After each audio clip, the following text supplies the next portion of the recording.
bar.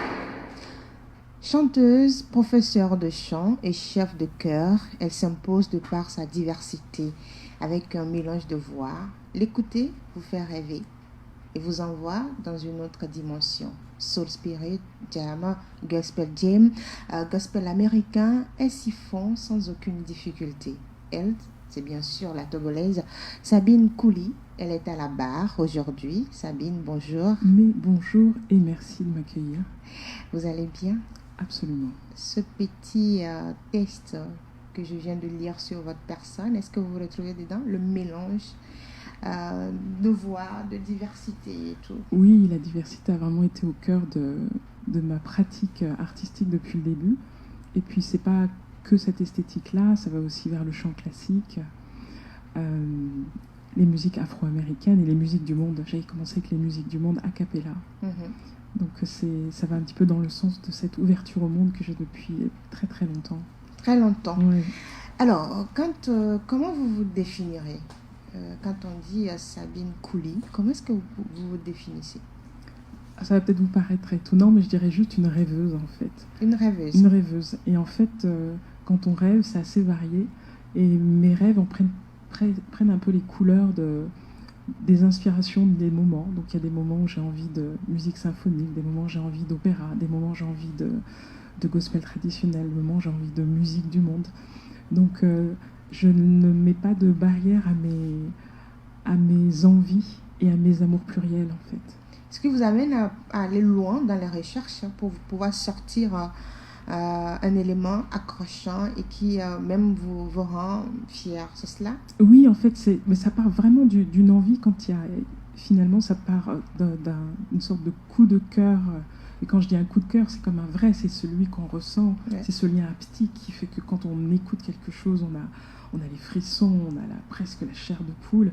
Et c'est dire comment s'approprier un répertoire qui n'est pas le nôtre, mais dont la portée symbolique, musicale, artistique, historique et vocale nous touche en fait. Et c'est comment on va prendre cette matière, la mélanger avec qui nous sommes et nos capacités pour pouvoir restituer ça au monde avec notre histoire. C'est ça qui me passionne. Est-ce que vous parvenez à vous faire comprendre au monde? Je pense que oui, parce que l'émotion reste universelle. La musique est un vecteur de communication incroyable. Au cours de mes 30 années de voyage, les meilleurs moyens de communication que j'ai pu avoir, même en parlant pas la langue, ça a été au travers de la musique en fait. Que ce soit au Moyen-Orient, que ce soit en Asie, que ce soit aux États-Unis, que ce soit en Amérique latine, même sur le continent africain, ça a commencé, c'est parti de la musique en fait. Et on n'a pas toujours besoin de parler la même langue. L'émotion qui est dégagée lors de la restitution d'une interprétation, c'est universel, ça touche, et c'est ça qui est magique. On comprend même si on ne cerne pas la langue. Non, si on ne comprend pas la langue. Alors, vous avez parlé de déplacement, de voyage. Vous êtes passé par le Moyen-Orient, on peut parler de l'Amérique latine et tout. Maintenant, vous êtes en France et tout. Et qu'est-ce que ces voyages-là ont apporté à votre carrière de chanteuse et à votre personnalité? Alors, je dirais que ce ne sont pas les voyages qui ont apporté des choses à ma carrière. Je dirais que j'ai fait de mes voyages, de mes déplacements, un vrai chemin de vie en fait. D'accord. C'est l'inverse. C'est l'inverse. C'est l'inverse. C'est l'inverse. Et c'est toujours ce besoin vital en fait de nourrir mon âme de couleurs différentes, de senteurs, d'odeurs, de sonorités, de langues, de couleurs musicales aussi. Et puis surtout, avant tout, c'est la rencontre humaine. Et c'est au travers des rencontres humaines, finalement, qu'on va tomber en amour, comme disent nos amis canadiens, on va tomber en amour avec une musique. Je pense que tout le monde a un exemple d'une musique sur laquelle on a dansé, où on a eu son premier baiser, où bien on s'est marié, on s'inspire pour un événement. Où il y a eu un événement important. Et bien là, c'est la même chose. On peut raccrocher des événements de vie ou des personnes à des moments musicaux qu'on a pu avoir, un moment sur scène, une rencontre une jam. Donc c'est plutôt dans l'autre sens. C'est me déplacer dans le monde, me mouvoir dans le monde et aller à la rencontre des musiques, des personnes qui m'ont touchée. Et quelles sont ces musiques-là qui vous ont le plus accroché dans ce voyage? Je pourrais pas dire qu'il y a des choses qui m'ont le plus accroché. C'est comme si vous me demandez quelle couleur d'un tableau je préfère. Bien sûr. En fait, c'est pas dans la couleur, c'est l'harmonie du tout. En fait, c'est le tableau que j'aime. Et après, il y a des dominantes qui me touchent plus, mais finalement, c'est un contexte général qui va me plaire parce que c'est pas que rattaché à la musique, c'est aussi rattaché à l'histoire. Ce qui me plaît, en fait, c'est d'avoir souvent une vision beaucoup plus globale que juste l'objet musical ou l'objet chantant. Ce qui me touche, c'est quelle est l'histoire que la personne raconte. Est-ce que c'est raccroché à une réalité culturelle, économique, géopolitique, sociale, familiale, aussi un peu comme l'anecdote que je vous racontais ce matin. En fait, finalement, c'est tout ça qui va faire que une musique va prendre corps, et c'est cette assise, moi, qui m'intéresse. Donc je suis moins dans le divertissement, mais plus dans la profondeur d'une musique qui va me toucher pour toutes ces raisons évoquées. Une musique qui guérit? Vous êtes beaucoup plus focalisé sur cela? Mais en fait, qui guérit, oui, mais qui nourrit l'âme. Je crois que c'est ça. D'accord, qui nourrit l'âme. Ouais, et si ça nourrit l'âme, ça guérit. Ça guérit aussi, parce que ça dépend de l'émotion dans laquelle on se trouve. Alors, quelle est donc cette histoire que vous écrivez, ou bien que vous êtes en train d'écrire à travers vos chansons? En fait, souvent, ça part soit de moments vécus, ou bien d'histoires glanées sur ma route, et ça peut revêtir il y a différentes thématiques. Parfois ça va être des choses qui sont arrivées à des enfants, des choses qui sont arrivées à des femmes, des choses qui me sont arrivées, pas toujours des choses personnelles, mais c'est utiliser la voix pour être porte-voix de personnes qui sont dans le silence et qui ne peuvent pas raconter leur histoire.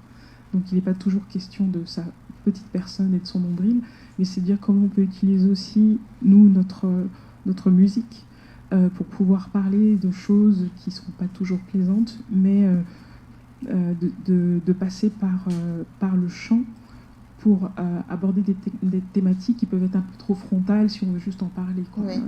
Passer par le chant pour pouvoir aborder la question. Pour pouvoir aborder des questions de société, des questions, comme on disait ce matin, le droit des enfants, le droit des femmes, le droit des humains, de violation, de violence également, parce exactement, qu'on en parlait tout à l'heure. On parlait de violence, oui, c'est hors antenne. Et c'est vrai que parfois c'est très difficile de parler frontalement de choses qu'on a pu vivre, mais le dire au travers de sa musique, au travers de sa chanson, ça permet d'aborder des thématiques et de aussi dire ce qu'on a ressenti, et aussi d'aborder des sujets de fond qui sont importants d'être... Alors actuellement, vous vivez en France, vous êtes en France, ou bien il y a encore des voyages autour? Alors en fait, là, depuis 8 mois, je suis nomade, en fait, à travers de l'Afrique. Donc on ne peut pas donner de précision pour l'instant? Non, disons que mon ancrage est là-bas, mais depuis 8 mois, depuis l'année dernière, je suis... Vous êtes plus en Afrique, je suis en Afrique, africains. Voilà, dans les pays africains. J'étais Afrique de l'Ouest, Togo, Burkina, puis après Rwanda et Tanzanie, Zanzibar. Et puis la revenue au Togo pour le festival de Maoutodik. Oui, on parlera de ce festival. Et là, avant de repartir la semaine prochaine pour Zanzibar, mais je suis en chemin. Quelles sont les couleurs que vous recherchez à travers ces déplacements pour votre musique? En fait, je ne recherche pas spécialement des couleurs. C'est encore une fois, c'est aller à la rencontre d'eux. Mais je ne cherche rien de particulier. Je vais aller au Cap-Vert, qu'est-ce que je vais trouver? Si je vais au Sénégal, qu'est-ce que je vais trouver? Si je vais à Zanzibar, j'ai trouvé la musique taarab, la musique traditionnelle avec toutes ces couleurs mélangées, un peu arabes, de monde, d'Afrique de l'Est. En fait, je ne cherche pas spécialement des couleurs, mais disons, c'est me dire qu'est-ce que je vais traverser au même titre que vous arrivez dans un pays, qu'est-ce que vous allez manger, quels sont les plats traditionnels. Mais là, c'est pareil, quelles sont les musiques traditionnelles, quels sont les arts traditionnels. Les instruments que je peux utiliser pour mon art et tout. C'est ça. Alors, quand on dit Sabine Kouli, vous êtes togolaise d'origine, mais majoritairement, les Togolais ne vous cernent pas. Qu'est-ce que vous faites pour qu'on puisse vous comprendre? Parce que la majeure partie des Togolais ne vous maîtrisent pas trop. D'accord. Mais cerner dans quel sens en fait? Dans le sens je parle de la musique, de votre musique, on ne vous comprend pas. Quand on échange avec des Togolais, on dit non, Sabine Kouli, oui, elle chante bien, elle a une belle voix, mais sincèrement, on n'est pas... Peut-être parce que c'est vous pas... comprenez oui, c'est peut-être pas ces inquiétudes. Est-ce qu'on peut parler d'inquiétude vraiment? Je suis pas sûre. Oh, peut-être que ce sont des esthétiques musicales auxquelles ils sont moins habitués. Mais est-ce qu'on a vraiment besoin de cerner? Est-ce que les choses qui sont un peu... Il faut se laisser aller, je pense que se faire embarquer par la musique. C'est se laisser porter, oui, aussi peut-être. Et puis avoir l'oreille peut-être parfois un peu curieuse pour se laisser entendre. J'aime bien ce mot. Comme chanter, je dis à mes collègues souvent qu'on ne chante pas, on se laisse chanter. Donc là, parfois, c'est se laisser entendre, se laisser écouter et se laisser traverser par des choses différentes. Parce que il y a plein de couleurs, il y a des couleurs multiples en fait dans les esthétiques musicales. Il y en a autant qu'il y a de personnes qui les interprètent. Oui. Et quand on prend majoritairement votre bio, quand on lit, on se rend compte que vous êtes plus ancré dans le gospel. Est-ce qu'aujourd'hui vous sortez de ce carcan ou bien vous êtes toujours dans le gospel? Alors vous appelez ça un carcan? Juste dans cette bulle. disons qu'en fait au départ, ce qui m'a beaucoup animée, c'est l'histoire départ Afrique, arrivée aux Amériques du peuple africain et afro-américain. Et au travers de ça, il y avait d'abord une attirance pour l'histoire de l'esclavage, ce qui s'était passé, et comment finalement ces Africains qui sont devenus afro-américains en fait ont transcendé leur situation en utilisant la musique entre guillemets de leur maître et qu'ils l'ont transformée pour pouvoir s'échapper en chantant, en interprétant des negro spirituals, en donnant des messages codés pour pouvoir partir. Donc j'ai trouvé ça absolument fascinant, en plus de la portée spirituelle et puis musicale des negro spirituals. Puis ensuite l'évolution de la musique avec l'arrivée des gospel songs plutôt dans les villes, avec la célébration de la foi, et puis aussi l'arrivée des instruments dans les églises qui a donné quelque chose d'assez particulier. Et toute l'évolution de la musique qui arrivait après, le soul, le jazz, le blues, dans le désordre, mais enfin voilà, toute cette évolution des musiques afro-américaines, cette évolution est quelque chose qui m'a toujours passionnée, parce que c'est pas raccroché qu'à la musique, c'est derrière, une histoire. Il y a de l'histoire, il y a de la politique aussi, on touche les droits. Il y a une lutte derrière. Il y a une lutte avec tous les droits pour l'acquisition d'égalité des droits, qui est toujours pas du tout d'actualité, mais toutes ces périodes de ségrégation, etc. Donc en fait,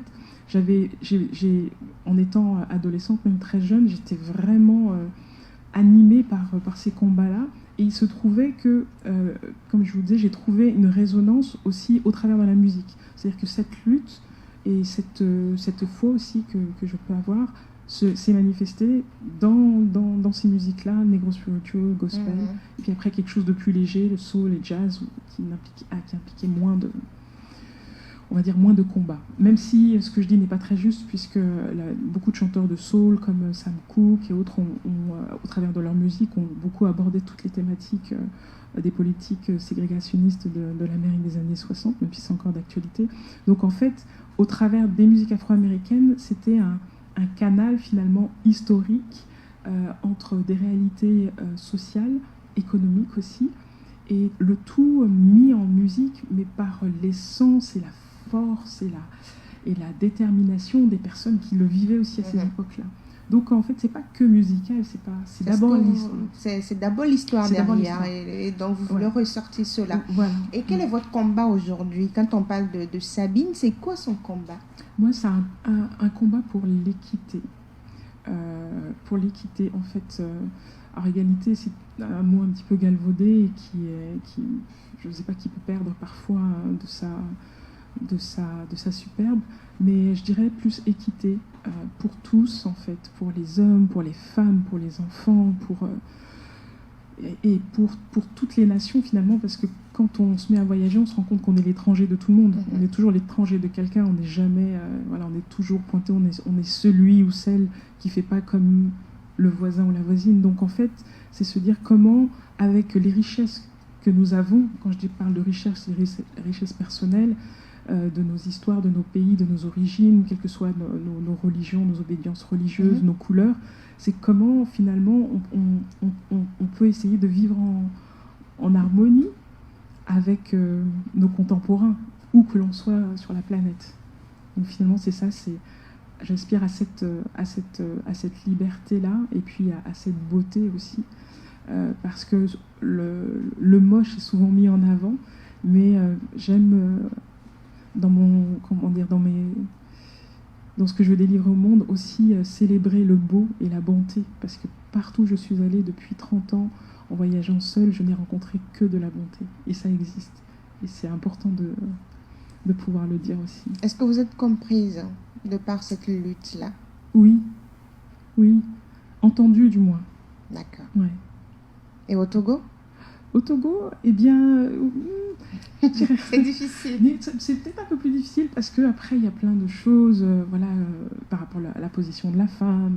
La femme, c'est pas celle qui bouge comme ça, c'est pas celle qui est entrepreneuse, c'est pas... Voilà, souvent, j'ai eu des retours... Il y a des préjugés. Beaucoup de préjugés. On m'a souvent comparé à un homme, donc c'est assez... Ouais, parce qu'on me dit que j'ai un comportement d'homme. Vous avez un caractère d'homme. J'ai pas compris, je me vois pas du tout comme un homme. Juste parce que vous avez du caractère, vous voulez défendre une cause? Mais parce que j'ai des idées, certains principes qui sont un petit peu l'essence de qui je suis, et je pense pas que ce soit genré, que ce soit l'apanage soit d'un homme ou enfin c'est juste, ça appartient aux personnes qui les portent.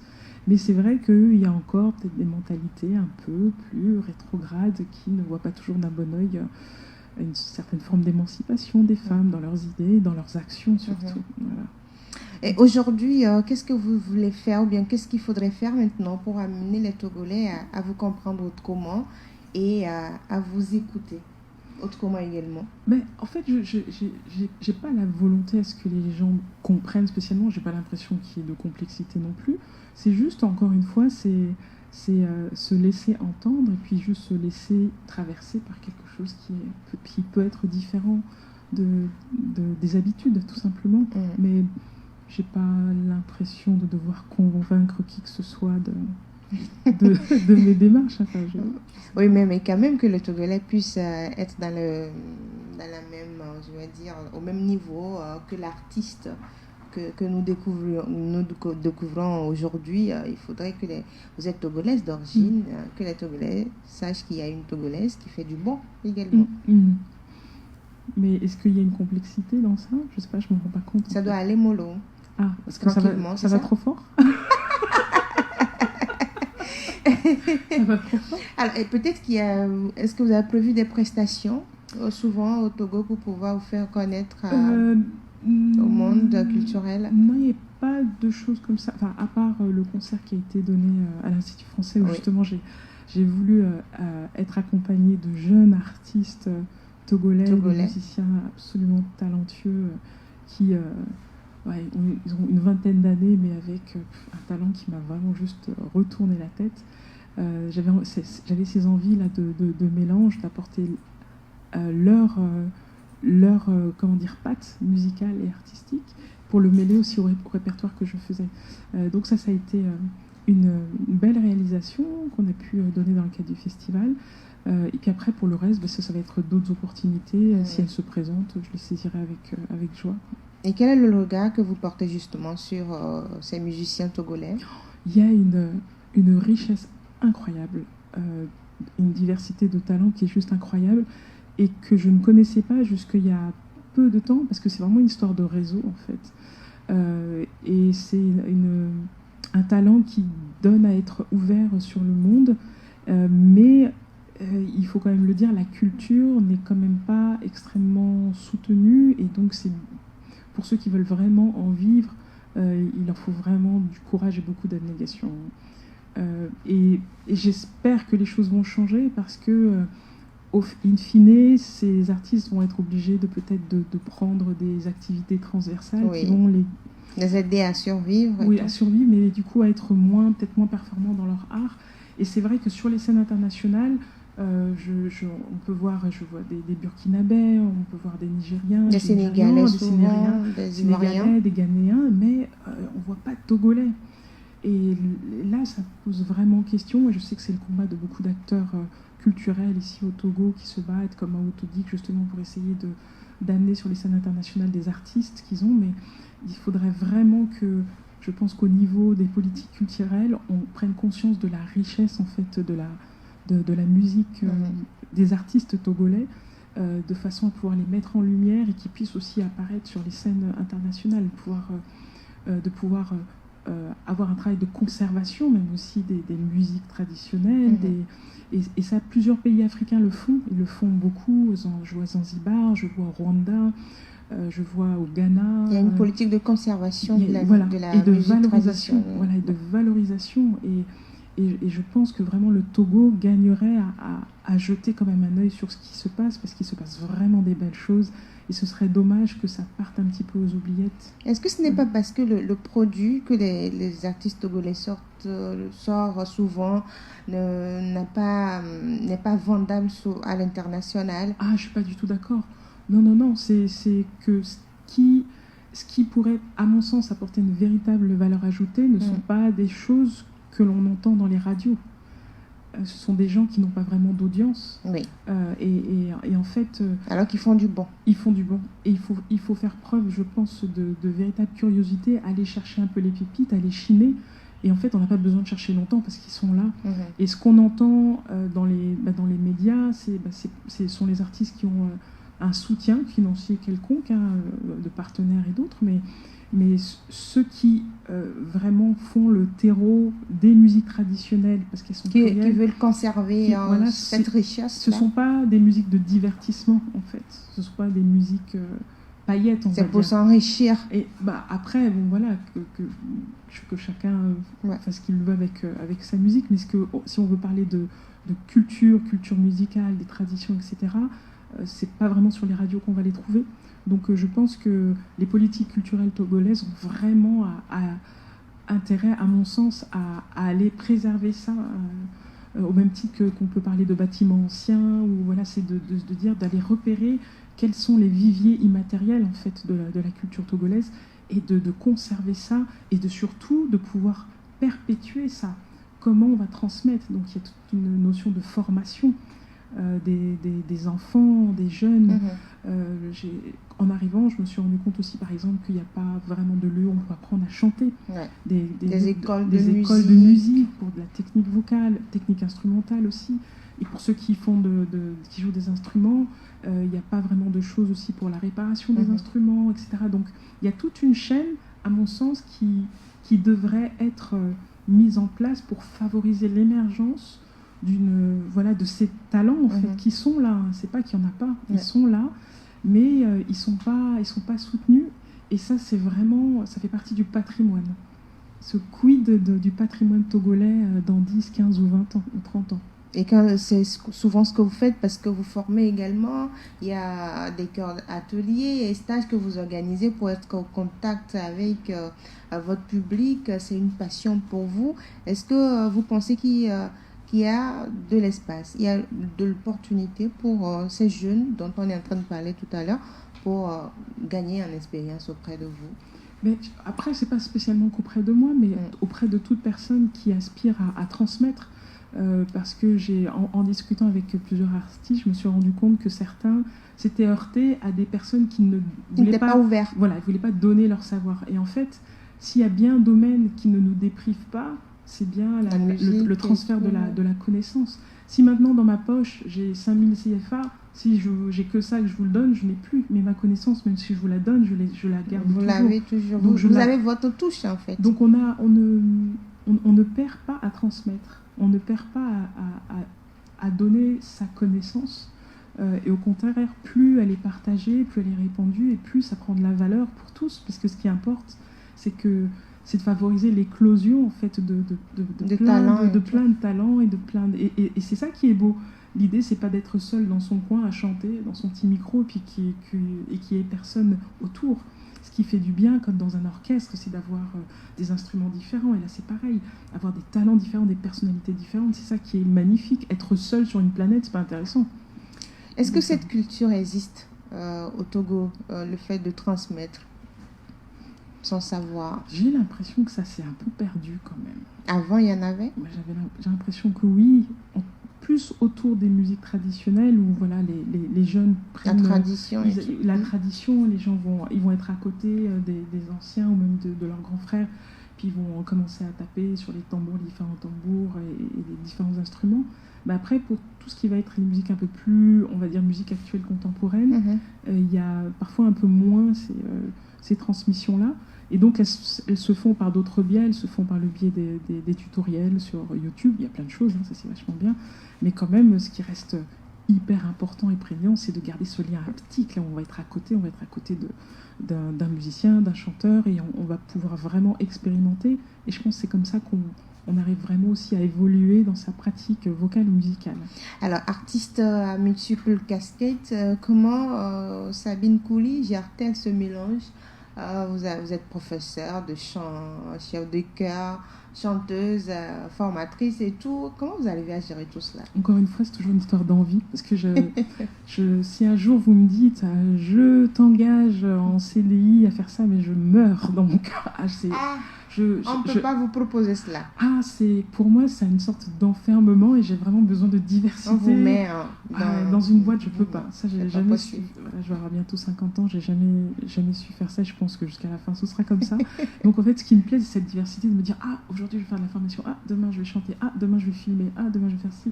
Et ça garde toujours le pétillant de tout et de jamais se lasser finalement, parce que je vais pas faire qu'une seule chose. Tous les jours. Il faut faire tout, chercher de nouvelles couleurs ou bien de nouvelles choses pour pouvoir changer ce qu'on est en train de faire, ne pas rester uniquement dans un seul domaine. Exactement. C'est aussi prendre le temps de... le fait de ne pas toujours faire ça laisse le temps d'aller explorer d'autres terrains. Voilà, explorer d'autres terrains. Si je suis toujours dans quelque chose, il y a une sorte de ronron qui s'installe. Finalement, on est vite pris dans notre propre routine, dans nos pratiques. Et c'est vrai que la routine, je ne peux pas, ça me tue. Alors, le projet à venir, sur quel projet Sabine est actuellement? Là, je suis sur mon projet qui s'appelle l'Afropolitan Nomad Project, qui consiste justement à traverser 20 pays d'Afrique, d'aller à la rencontre d'artistes, de faire des portraits, parce que je fais du film documentaire, filmer des artistes, leur demander de partager une chanson avec eux. Et cette chanson, finalement, c'est un peu le fil d'Ariane qui permet d'avoir un focus sur l'artiste que je veux présenter, mais aussi sur l'environnement. Et quand je dis l'environnement, c'est son environnement musical, culturel et amical aussi.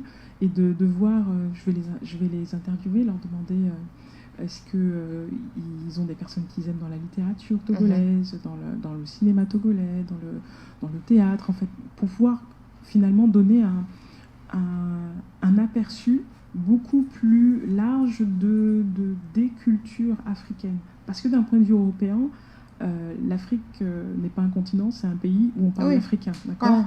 Où finalement, qui est juste sur... C'est-à-dire, c'est un seul pays. Voilà, c'est un seul pays, on parle l'africain, et puis finalement, c'est que l'UNICEF. Voilà, il y a que... l'Organisation internationale. Voilà, c'est tout. Donc, j'avais envie de créer faire découvrir un autre narratif, voilà, et de passer par le prisme de l'art et de la culture pour montrer la diversité et la richesse en fait de tous ces pays traversés. Donc ça va prendre à peu près 3 ans. 3 ans pour parcourir les 20 pays. Voilà. Et vous êtes à combien de pays déjà en Afrique? 7. Vraiment, c'est long. et puis, comment on peut découvrir cela, ces productions et tout? Alors, mon site est en cours de construction et justement, il va y avoir la plateforme Vimeo sur laquelle seront postés les films documentaires sur les artistes que j'ai réalisés. Donc là, j'ai beaucoup de rushs des différents pays que j'ai traversés. Et puis c'est vrai que ça prend du temps parce que vivre et traverser et découvrir, filmer, enregistrer, etc. prend du temps. C'est dur, mais c'est long. Voilà, c'est long. Le process de tout faire est long. Mais dans les prochaines semaines, je vais profiter du temps du Ramadan en Tanzanie pour commencer à faire de l'édition. Et lorsque ma plateforme sera prête, il y aura des débuts de films sur la plateforme Vimeo et aussi sur l'Instagram de mon projet que j'ai appelé l'Afromade, donc l'Afronomade un peu dingue, où voilà, ce sera plus un petit peu les déplacements, behind the scene, comme on dit, derrière la scène, de ce qui se passe au niveau des tournages. L'idée, c'est de vendre autrement l'Afrique à travers l'art. Voilà, c'est pas vendre, c'est faire découvrir. Oui, c'est ça, c'est-à-dire faire connaître l'Afrique. Voilà, sous un autre aspect que celui juste misérabilis que offre l'Europe en permanence. Le regard de l'Europe, il faut changer le regard, ce regard-là, parce qu'il y a beaucoup de choses à découvrir en Afrique. Est-ce que vous êtes en train de préparer également un album actuellement? Oui, alors justement, cet album, en fait, il va être constitué des rencontres faites aussi dans les différents pays. C'est me dire si je rencontre une personne avec laquelle il y a une affinité, on va dire plus. Pour les gens normaux, on va aller prendre un verre, et puis pour les dingo-dingues comme moi, on va se prendre un studio et puis on va composer une chanson. Voilà, c'est ça. Et du coup, l'album va s'appeler Mahogany, et cet album en fait sera, on va dire, cette collection de petits trésors collectés sur le continent, avec des artistes avec lesquels je serais tombée en amour. Donc là, je vais les connaître, ils sont là quelque part. Avant d'écrire ou bien avant d'aller en studio avec un artiste, on se rend compte qu'il faut tomber d'abord, il faudrait que Sabine tombe amoureuse de cet artiste-là. Complètement. C'est entre guillemets, c'est-à-dire de son art. Exactement. Et c'est ça qui est beau, c'est de se laisser surprendre, de se dire « Oh, lui, je l'aime. Oh, comme il joue de la basse. Oh, comme il joue de la guitare. Oh, comme il joue du piano. » Il y a quelque chose qui... Oui, il y a ce petit truc, je me dis « Oula, ça va être bon. » Voilà. Et ça, c'est bon. Et après, je vais les voir et puis je leur dis « Est-ce que tu accepterais de jouer avec moi ?» Et là, on fait tranquillement, on essaie d'aller ensemble. Exactement. L'album sort quand? Eh bien, je pense que ce sera en fin d'année prochaine. Fin d'année 2023, parce que là, il y aura déjà un certain nombre de pays traversés. Et puis, j'avais envie de faire 10-11 titres. 11 titres. Voilà. D'accord. Ouais. Donc ça, ce sera fin de l'année prochaine. C'est la diversité également, musicale. Complètement. On découvre aujourd'hui Sabine Cooley autrement. Alors, aujourd'hui, qu'est-ce qui vous fait plaisir, ou bien qu'est-ce qui vous fera plaisir quand on veut parler de la musique africaine? Qu'est-ce qui me ferait plaisir, c'est que les gens soient plus curieux, qu'ils se laissent moins porter par les choses mainstream, c'est-à-dire qu'on peut entendre sur les grands médias. Et aussi que les radios aussi ouvrent un peu plus leurs oreilles et leurs micros à des artistes qui sont rares. Voilà, qui sont moins peut-être sur le devant de la scène. Quand je dis le devant de la scène, c'est-à-dire qui sont moins médiatisés. Parce qu'en fait, c'est pas parce qu'on n'est pas médiatisé qu'il n'y a pas de valeur, en fait. Des artistes riches, mais qui sont moins connus. Qui sont moins connus, oui. Donc je pense que ce qui peut être intéressant pour les médias existants, c'est de diffuser les choses de l'ordre de divertissement, des choses actuelles, mais c'est peut-être aussi réserver des petites plages horaires un peu de découverte pépite, quoi. Et je pense que ça peut être... Ça ne se fait pas encore. Ça ne se fait pas encore, et je pense ça peut prendre un petit peu de temps, mais justement, c'est peut-être la beauté justement des outils médiatiques qui peuvent dédier des personnes à se dire allez, recherche-moi quelque chose de bon et de doux pour les oreilles. Et pour la jeunesse, cette jeunesse-là qui veut s'intéresser à la musique, qu'est-ce que vous allez leur dire aujourd'hui? À la jeunesse, en fait, je leur dirais d'essayer de rester authentique, en fait, à eux-mêmes, parce que on peut vite être attrapé par le côté bling bling. C'est très à la mode en ce moment, et j'ai rien contre ça, hein, mais se dire qu'il n'y a pas que ça, et que c'est important en tout cas pour les artistes qui veulent percer. Ouais, à mon avis, qui veulent percer, comme on dit, on n'a pas besoin de copier quelqu'un d'autre. Tout le monde est déjà pris, en fait. Donc, ce qui est important, c'est que chaque artiste aspirant à vouloir développer son art, à mon sens, aurait intérêt à rester dans son authenticité et de creuser, de chercher autour des choses qui sont autour de lui ou d'elle, et pas spécialement inverser les vapeurs et de se dire j'ai envie d'être connu, donc je vais faire ce type de musique. Voilà, parce que ce sera vide. Il faut laisser des traces, c'est ça? Laisser des traces, pas spécialement, mais juste être authentique, en fait. Ouais, juste être authentique, parce que si c'est juste répliquer des choses déjà existantes, à mon sens, ça apporte pas beaucoup de valeur ajoutée. Mais ça, c'est que moi. Mais il faut également le travail, parce qu'il y a certains artistes, on ne saute pas pour devenir musicien. Il faut un travail. Vous êtes professeur.